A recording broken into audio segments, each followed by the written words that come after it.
So hello everyone, good morning. In this lecture we will know अपना presentation skill को develop कैसे करें और क्यों ये ज़रूरी है प्रेजेंटेशन स्किल।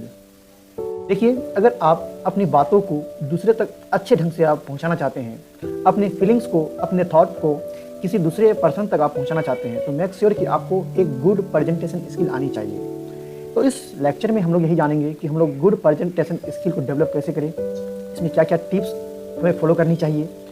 जब आपके अंदर एक गुड प्रेजेंटेशन स्किल रहेगा, आप अपनी बातों को सामने वाले तक एक प्रभावित तरीके से आप अगर पहुंचा अगर आप पाते हैं, तो आप में एक नेचुरली कॉन्फिडेंस बिल्ड होगा। डेट्स वाई कि हमें प्रेजेंटेशन स्किल को डेवलप करनी चाहिए। इससे हमारे जो कैरियर है या फिर और कोई पर्सनल लाइफ है, इससे बहुत ज़्यादा बेटर होता है।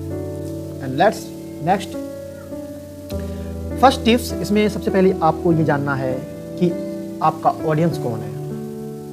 Know your audience. First of all you should know who is your audience. लोगों के सामने वालों का इंटरेस्ट को आप पहले रिसर्च कीजिए कि सामने वाला किस चीज़ को सुनना पसंद कर रहे हैं या फिर क्या जानना चाह रहे हैं। मेक श्योर कि आप जो सामने वाले को बताना चाह रहे हैं, आप उन्हीं के लैंग्वेज में बात करें। इससे ऑडियंस को आपसे जुड़ने में, आपसे कनेक्ट करने में ज़्यादा हेल्प मिलेगा आपको। इसके लिए आपको बेसिकली अपने कंटेंट को 3 पार्ट रूल में आपको डिवाइड करना है। Number 1 introduction, then body and last conclusion. Visual ads.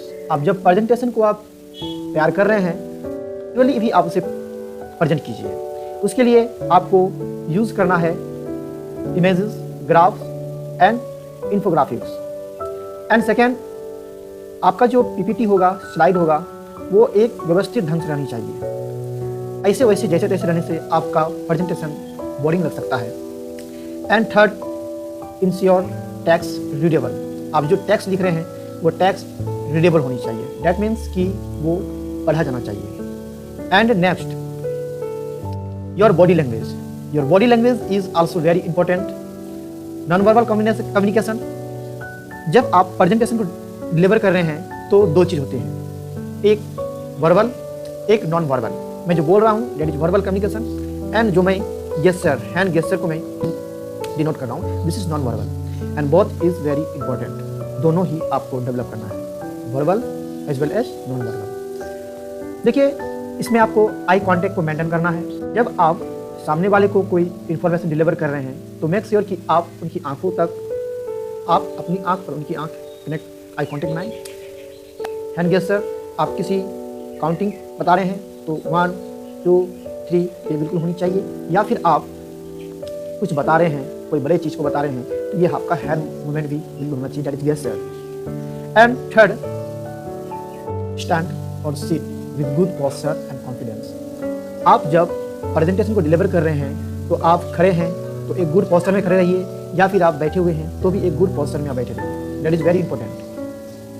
And next, your voice modulation. आप जो सामने वाले को बोल रहे हैं, that is your voice modulation. आपको एक लय में कंटिन्यू नहीं बोलना है। अपने वॉइस को कभी ज़्यादा कभी कम, अकॉर्डिंग टू नीड, जिस तरह से आपको जहाँ जैसा ज़रूरत है उस प्रकार से आपके वॉइस मॉड्यूलेशन को भी चेंज करना है। Adjust tone. अपने टोन को कम ज़्यादा जब जिस तरह लगे वो एडजस्ट करना है। ज़्यादा ही पिच को बढ़ाने देना है या फिर बहुत लो पिच भी नहीं रखना है। एक नेचुरली एक नॉर्मल पिच रखना है। And next, clarity. आप जो बोल रहे हैं वो क्लियर, एकदम स्पष्ट होनी चाहिए। Next tips is you should practice and prepare. Is very important. Practice max man perfect. It is एक कहावत है, करत करत अभ्यास ते जन्मति हो सुजान, रस्सी आवत जावत ते सिल पर परत निशान। किसी चीज़ को आप बार बार अगर करेंगे तो वो चीज़ बिल्कुल ईजी हो जाएगा, और जो चीज़ नहीं हो रहा था वो अब होना शुरू हो जाएगा। तो इसमें भी आपको प्रैक्टिस बार बार करना है। इसके लिए कुछ है। नंबर 1, आप जिस चीज़ को आप डिलीवर करने के लिए जा रहे हैं, उस चीज़ को, उस प्रेजेंटेशन से पहले आप बार बार उसे खुद से रिहर्सल कीजिए, बार बार उसे प्रैक्टिस कीजिए मिरर के सामने, कैमरा के सामने।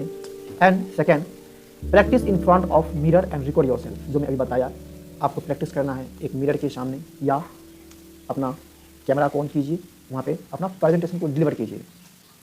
जब आप प्रेजेंटेशन को डिलीवर कीजिएगा तो ऑब्वियसली आपको नर्वसनेस बिल्कुल ही होगा। तो नर्वसनेस को भी हमें हैंडल करना है। Tips overcome stage 5, breathe deeply. जब आप नर्वस हो रहे हैं तो आप एक गहरी सांस लीजिए।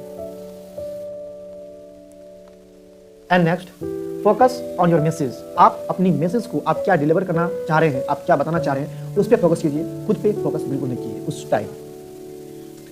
Start with small audience. आप जब प्रैक्टिस कीजिएगा तो आप एक छोटे से ऑडियंस, कम लोगों के बीच से शुरू कीजिए, जिससे आपका कॉन्फिडेंस बिल्ड होगा। और जब आपका कॉन्फिडेंस बिल्ड हो जाएगा तब आप एक बड़े स्टेज में बहुत बड़े ऑडियंस के बीच आप बोल सकते हैं, बात कर सकते हैं। And final tips, that is extra tips for success. Be authentic and relatable. आपको कुछ ज्यादा हटके नहीं होना है, बिल्कुल जो है ऑथेंटिक रहना है, जेन्युइन रहना है, रिलेटेबल होना है, आपसे लोग रिलेट कर सके। ऐसा ना लगे कि आपको एक एलियन कहीं और से आ गए। It is very important. And next, engage with audience by asking questions. आप अपने ऑडियंस से क्वेश्चन आस्क कर सकते हैं, पूछ सकते हैं। इससे आपकी ऑडियंस का एंगेजमेंट ज़्यादा बढ़ा रहेगा, आपकी बातों को ज़्यादा अटेंशन देगा। Next, stay open feedback and continuous improvement. और इस तरह से आप जो है फीडबैक लेते रहिए लोगों से, खुद से, वीडियोस से, और इसे लगातार कंटिन्यू इम्प्रूव करते रहिए। इट इज एंड लास्ट, जब आपका प्रेजेंटेशन डन हो जाए तो लास्ट में सभी को थैंक यू बोलना बहुत ही जरूरी है। Thank you guys, thank you for watching this video. तो इस तरह से आप अपने प्रेजेंटेशन को डिलीवर कर सकते हैं बहुत इफेक्टिव तरीके से। एंड आई होप आप इस बात को समझें। और अगर आप इस तरह के कंटेंट को देखना चाहते हैं तो आप मुझे सब्सक्राइब कर सकते हैं। Thank you for watching, have a good day.